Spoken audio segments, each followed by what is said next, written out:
ప్రభుత్వ సేవలు ప్రజలకు సులభంగా అందించేలా చర్యలు తీసుకోవాలని ముఖ్యమంత్రి నారా చంద్రబాబు నాయుడు ఆదేశించారు. రాష్ట్ర సచివాలయంలోని ఆర్టీజీఎస్ సెంటర్ నుంచి వివిధ శాఖల పనితీరుపై సీఎం సమీక్షించారు. ఈ మేరకు ప్రభుత్వ సేవలను ప్రజలకు అందించే అంశంపై అధికారులకు ముఖ్యమంత్రి దిశానిర్దేశం చేశారు. ప్రజలతో నిత్యం సంబంధాలున్న శాఖలు, విభాగాల్లో ప్రభుత్వ సేవలు పొందడం సులభతరం చేయాలని ముఖ్యమంత్రి సూచించారు. ఈ మేరకు సేవల్ని సులభతర ప్రక్రియను మొదలు పెట్టామని, ముందుగా 11 రకాల సేవల్లో ప్రక్రియలను కుదిస్తున్నామని అధికారులు తెలిపారు. అలాగే ప్రజా ఫిర్యాదుల వ్యవస్థను ప్రజలకు మరింత అందుబాటులోకి తీసుకురావాలని సీఎం ఆదేశించారు.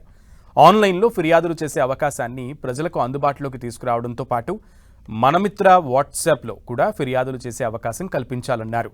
వాయిస్ మెసేజెస్ పెట్టినా వాటికి కూడా ఫిర్యాదులుగా స్వీకరించేలా చూడాలని సీఎం అధికారులకు సూచించారు. రాష్ట్రంలో మొబైల్ నెట్వర్క్ సమస్యలు లేకుండా చూడాలన్నారు. రాష్ట్రంలో సుమారు 3000 ప్రాంతాల్లో కనెక్టివిటీ సమస్య ఉందని, 3 నెలల్లో సమస్య పరిష్కరించాలన్నారు. ఈ మేరకు నెట్వర్క్ సంస్థలతో మాట్లాడాలని సూచించారు సీఎం చంద్రబాబు.